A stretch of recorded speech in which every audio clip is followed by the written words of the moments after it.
I want to give you guys a lesson about manipulation because there's a whole new wave of emotional manipulation that I'm seeing come out right now. And I want to give you guys a heads up so that you can understand how this works and you can understand how to avoid it. This is about to get deep. I'm about to hit y'all with some curveballs. This might be some new information for you, but just bear with me. This is something you got to see all the way to the end, how all the pieces kind of fit together for the bigger picture. I don't know why this is so heavy on my heart to speak about right now, but I literally just had to sit down and write 3 pages worth of notes for me to sit down and make this video, because this is not surface level stuff. If this isn't something that you can learn and overcome, it's always going to have a grip on you and you're not going to be able to reach your potential. Fortunately, I've been blessed with this way of thinking or these ideas and information that come to me. But I want you guys to think about this. If you can control someone's emotions, you can control their behavior, because the thoughts that you think create emotions inside of your body. Once you get those emotions, that creates a feeling. You could be angry, you could be enraged, you could be sad or excited. And then whatever you're feeling inside of your body is what's going to dictate the actions that you take next. If you wake up in the morning and you're frantic and you think you're already 2 days behind and, oh, I need to make content, I'm supposed to do this, you're already coming from a place of lack. That's going to make you feel anxious. Once you feel anxious, you're going to take action out of that anxious place. Do you see what I'm saying? But it all starts with the thought that is put into your head first. You can't control the way you feel, but you can control the thoughts that you are currently thinking about. And it's that easy. You literally just have to flip a switch in your mind and say, I'm not going to think about that. I don't want to feel this way, so I'm going to stop thinking about that and I'm going to think about this because this makes me happy. It all comes down to a feeling. Have you heard of the emotional vibration chart?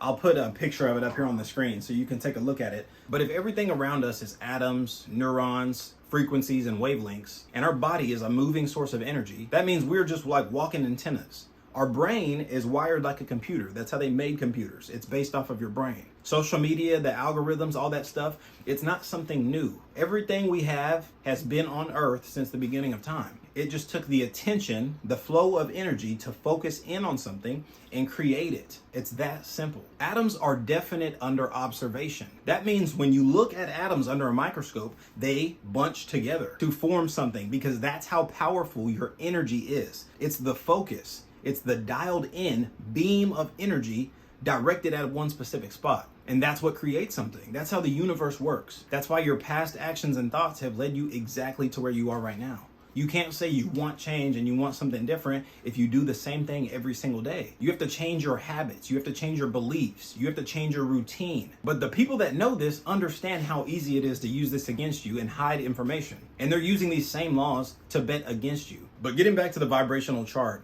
if you're in a low frequency, that means you're in a state of anger, guilt, shame, desire. These are all low vibrations. Higher vibrations are excitement, enlightenment, peace, love. And like I said earlier, your thoughts is what creates that emotion inside of you. So you have to change the way you think. But once I started thinking about manipulation, it really made me think about how they're using this against us. How they're intentionally keeping us in a state of anger or fear. It's through social media and through the news and through the politicians. The governments manipulate people through the idea of racism. That's why they will not give this up and let it go. I've had this conversation a few times, but this is my first time recording this. I think to get over racism, all we have to do is stop bringing it up. People are not born racist. They are taught how to hate. The subject of racism becomes an issue because they know it has that emotional grip on so many people. They know that it's such a sore spot and a sore subject to bring up. So if I've got a crowd of people that really like me and I point across at my enemy and I say they're racist, they don't like you because of your skin, they don't like your family, they don't like this and that, and all your ancestors, automatically that is going to strike a chord in my whole audience. They might not ever be able to get over that and forgive that person or even hear them out if I just say that one thing. They use the idea of racism to divide communities.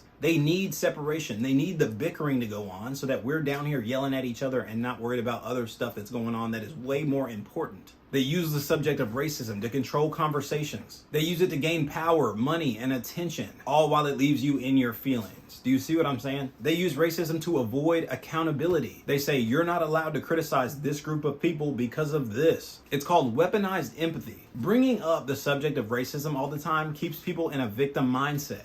It makes you think that the world is out to get you and it's just you versus everybody else. If you're the victim, then the outcome, regardless if it's good or bad, is not up to you. That leaves you powerless. I grew up around Dallas, Texas until I was the age of 12. Then I moved all the way to North Texas in a small country town. I was the only brown kid in my whole class when I moved up there. And of course, it was like a culture shock coming from a big city, having all these friends, only being 12 years old. I feel like some people were being rude or maybe even avoiding me because of the way I looked or whatever it was. I did receive some disrespect. I did receive some hate from other kids. But quickly, I started thinking of it as it wasn't coming from a place of hate. I realized these kids weren't doing this because they were actually racist and they hated me. Even if that was their motive, that's not how I took it. I took it as these kids, first of all, kids are mean as hell and they're just gonna say whatever's on their mind. But second of all, they just want a reaction out of me. They wanna make fun of me, they wanna call me names, and they wanna pick on me because they want to see me get upset. So if I remove my emotions from that and they're not getting that gratification, they're gonna leave me alone. And that's exactly what happened. Being quiet is one of my superpowers. My nickname when I was growing up, I come from a Native American family. My great grandpa gave me the nickname Sitting Bull because he said when I was a baby, everybody would come up to me and tell me, oh, he's so cute, I want to touch him. And I would just sit there and stare at him blankly. I wouldn't smile. I would never cry. I was just a nonchalant, quiet baby. To this day, if I could pick one superpower to have, it would be invisibility. I would love to go grocery shopping, get in and get out with nobody seeing me, not having to say a word. But my point is, as soon as I stopped letting my emotions control me, that's when I got what I really wanted. That's when people left me alone. I ended up graduating high school from there, making a bunch of good friends, and I was glad that I had went to that school because I feel like I got a better education. But the reason I'm bringing this up is because I realized at an early age that the idea of racism and slavery has got a chokehold on so many people. And you know who else knows that? The government. They know that it's such a sore subject that if you bring that up, it's going to strike that chord and it's automatically going to bring this certain group of people in and make them feel like they're being attacked, which is going to strike this emotion in them, make them get defensive, make them feel like they're the victim, and it's just an endless cycle. Like I said earlier, I think the way of getting over racism is by not talking about it.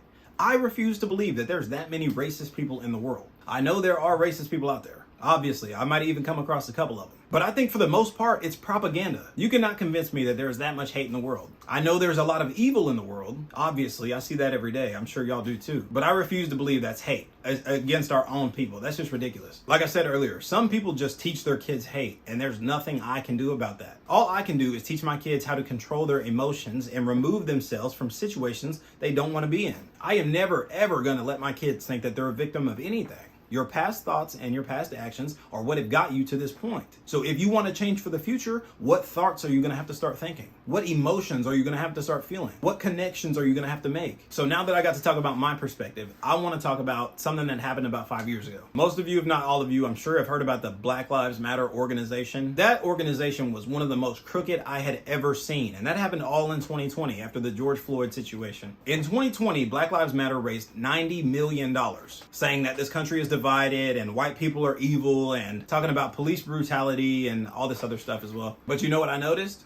These people that run this organization that hate white people are usually married to white men. They usually live in a gated community with a bunch of other white folks. Oprah, Whoopi Goldberg, LeBron James. Why don't y'all go give back to your community? It's because they're sold. They're bought out. It's about influence. They don't want LeBron James on a stage talking about freedom and not being a victim. They want LeBron James on a stage talking about how black people are oppressed and why it's not fair to grow up in this country where it's so hard. LeBron James doesn't know what hard is. He might have grew up in a struggling family, but most people grow up in a struggling family, I feel. That doesn't make you special. These organizations are crooked. They care about money. They care about platforms and influence. They care about keeping you in a victimized mindset. Because like I said, when you're the victim, you're not in control. The government wants you to depend on them. So how can they do that? They're pulling every trick out of the bag because they want your attention. They want your energy. They want your money. They're leaving nothing on the table for us. They want everything. But I don't even care about Black Lives Matter. That's not the point of this video. The point is, I see a new form of propaganda that's being pushed out that is just like Black Lives Matter. But it's not towards black people. It's towards Jewish people. Yesterday when I was hanging out with my friends, we had the TV on. A commercial came out that said, "Stop Jewish Hate." I know this sounds crazy, just bear with me. This commercial said 1 out of 3 Jewish people in America feel like they're racially targeted or disadvantaged. It went on to talk about anti-Semitism and all this other stuff. It's propaganda. It's fake. This is the Black Lives Matter movement for Jewish people. They're using this as leverage. They're trying to strike that emotional chord with Jewish people because they know Americans are getting so critical of what Israel is doing. It has nothing to do with Jewish people. It has everything to do with the state of Israel, what their president is doing, and their beliefs. There has to be a reason that nobody else in the world wants to be an ally to this place. So the real question is, do we as Americans want to be viewed as allies of Israel, who the rest of the world hates? If you're in the mix at all, you know what is going on with Israel. And it is a lot deeper than we could even imagine. The censorship is crazy. The genocide is crazy. The influence and the hand that they have in our country. The government of Israel is coming out pushing this propaganda saying, stop Jewish hate. They're looking back at their country and all their people and they're saying, these people do not like you because you're Jewish. They keep bringing up the Holocaust, making these people revisit this emotional trauma that they've got. What do you think that's doing to people? That's fear mongering. That is making them the victim, and that is not okay. This is the same thing they did in the United States when our politicians get on stage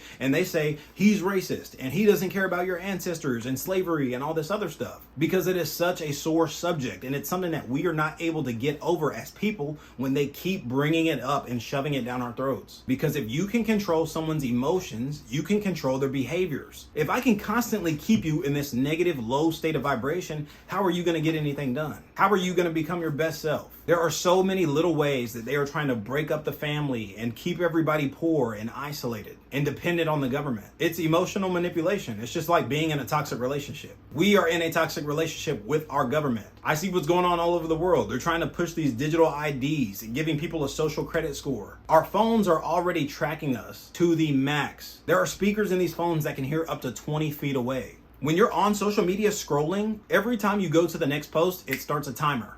It's tracking what you like to watch the most. It's creating this perfect algorithm to keep you distracted and keep you scrolling. Because the new currency is data and information and work. That stuff is way more valuable than paper that they print out of thin air. When the government needs more money, they just print more.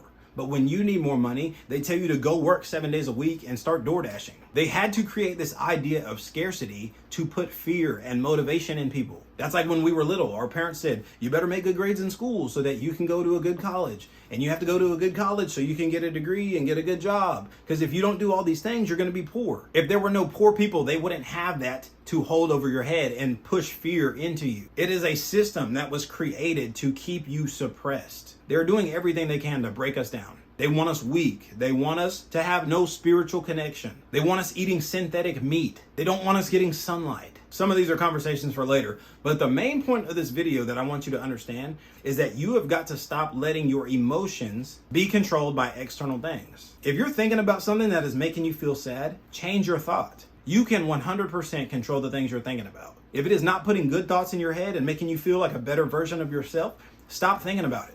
Quit visiting that thought so frequently. This might be a lot to handle right now. You might have to work through these things and get better over time. But I promise you, if you stop looking at everything like the world is against you and you stop looking at everything like there's lack, it will make you feel better. It's like a breath of fresh air when you realize that you are in control. Because once you know you're in control, you can really have whatever it is you want. Like I said earlier, it's about the focus. Once you focus in on one thing, it's just the energy being focused. That's what the thought is. That's what the concentration and the visualization is. You have to have that. That is the building blocks. That is the foundation of whatever it is you're trying to create. I just need you guys to get this through your head because I want you living your best life. I want you being happy. I want you to know how to control your emotions. You have to take a step back and start being intentional. Stop scrolling on your phone for 6 hours a day. What are you doing on Instagram that long? People used to have to go check out a book from a library, sit down and read to get in new information. And we have the all-knowing in our pockets 24 hours a day. Why can you not use this phone to learn a new skill or get better at something?